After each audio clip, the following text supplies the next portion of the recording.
Más que nada, empezar a hablar un poquito de qué es un ACV y cuáles son los distintos tipos de ACV. Básicamente nosotros tenemos, ACV significa accidente cerebrovascular, y lo que nos encontramos, hay dos motivos o dos presentaciones, que son el ACV hemorrágico y el ACV isquémico. ¿Qué significa esto? Siempre se lo explicamos a los pacientitos cuando se internan. Un ACV hemorrágico sería que hay sangre dentro de la cabeza, ¿bien? Que esto suele ser ocasionado por la ruptura de un vaso, de una arteria dentro del cerebro, o un ACV isquémico, que es por la oclusión de una arteria, que tiene distintas causas. Generalmente son más frecuentes los ACV isquémicos, los que se tapa alguna arteria y por lo cual una zona del cerebro se queda sin irrigación.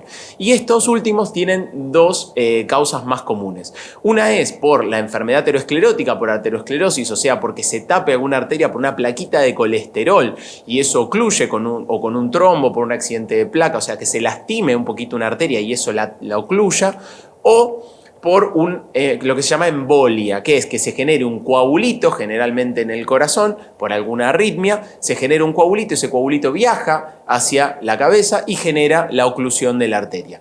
Esos son también de los más comunes, como les decía, los isquémicos.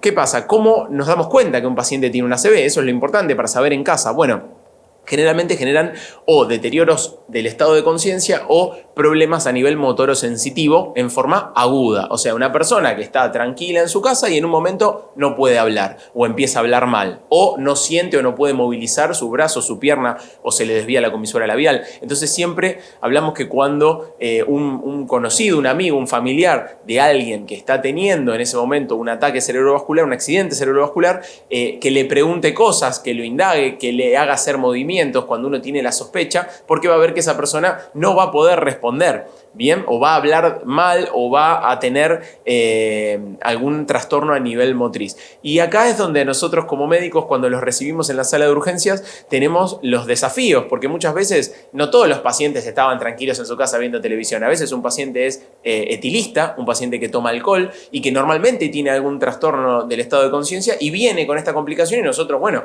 hay que hacer el diagnóstico diferencial, o hay un montón de otras causas, ¿no? Pero este es uno de los más comunes, el que llega con un deterioro de su estado de conciencia o con un problema para hablar y uno dice, che, pero ¿está con una intoxicación alcohólica o está instalando un ACV?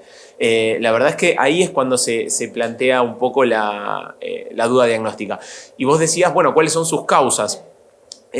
Obviamente depende de cada uno. Generalmente los ACV hemorrágicos tienen mucho que ver si el paciente está tomando alguna medicación anticoagulante o antiagregante, bien, esos son factores predisponentes, que esté tomando alguna medicación, o pacientes que tienen generalmente de nacimiento alguna malformación arteriovenosa en la cabeza o algún aneurisma, alguna malformación a nivel vascular en la cabeza, y eso puede generar que sea más predispuesto a que esas malformaciones se rompan y genere el sangrado. Y por otro lado, el respecto del ACV isquémico, tiene mucho que ver lo que hablamos siempre de lo que son los factores de riesgo cardiovascular. Fumar, ser hipertenso, ser diabético, tener una vida sedentaria, tener alto el colesterol, las dislipemias, todo eso predispone a la enfermedad aterosclerótica y todo eso predispone a el ACV.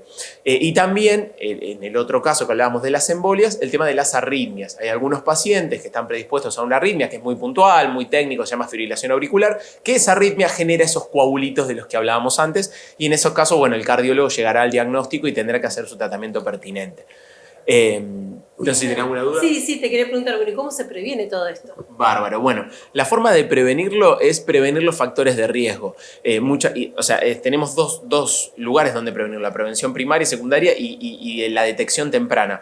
En lo que respecta a la prevención primaria, prevenir los factores de riesgo: la vida saludable, tratar de tener una buena alimentación, controlar el colesterol, controlar la presión, controlar las glicemias para no, y si tiene un paciente diabetes, tenerla bien controlada, controlar el peso. O sea, todos los factores de riesgo cardiovascular aplican para todo. Lo vamos a hablar, cuando hablemos de hipertensión los vamos a hablar, cuando hablemos de infarto los vamos a hablar, siempre hablamos de lo mismo. Tiene mucho que ver también el estrés, que hablábamos en las charlas en las semanas anteriores.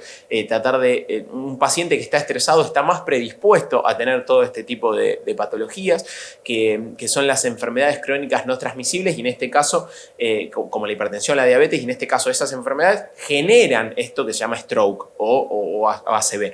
Y después la detección temprana. Cuando uno tiene un ACV isquémico, no está todavía en Argentina en muchos centros, pero hay centros en los cuales se puede hacer una situación de ataque, una prevención, un stroke, una unidad de stroke, en lo cual, como pasa con el síndrome coronario, uno puede tratar el ACV agudo con cierta medicación o con cierto tratamiento hemodinámico para que uno pueda rescatar y abrir esa arteria que está cerrada. Pero bueno, sucede en algunos centros importantes, en Buenos Aires, en Rosario, en lugares grandes, pero si no, también la detección temprana genera que uno pueda usar tratamiento médico que también ayuda a que el paciente se recupere más rápido.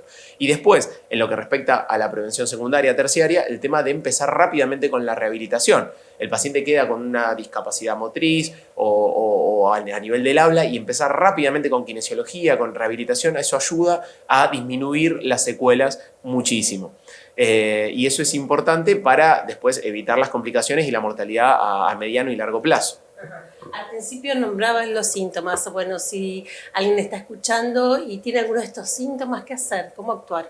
Bueno, rápidamente consultar al médico, llevar a la guardia al paciente. Obviamente este paciente generalmente cuando tiene estos síntomas, insisto, si es un trastorno del habla no puede hablar, puede dar lo que se llama afasia, que es directamente no hablar, o disartria, que es hablar mal, o un trastorno motriz. Entonces rápidamente llamar a urgencias. Esto es un código rojo cuando está sucediendo, llamar a urgencias, el paciente va a ser evaluado y trasladado a un centro de mayor complejidad al instante para hacer una tomografía. Y la tomografía lo que nos dice es si lo que hablábamos antes, si el ACV es hemorrágico, vamos a ver sangre en la tomografía, y si es isquémico, a veces se ve y a veces no se ve nada, pero ya por descarte nos da el diagnóstico para poder actuar y empezar a medicar a este paciente.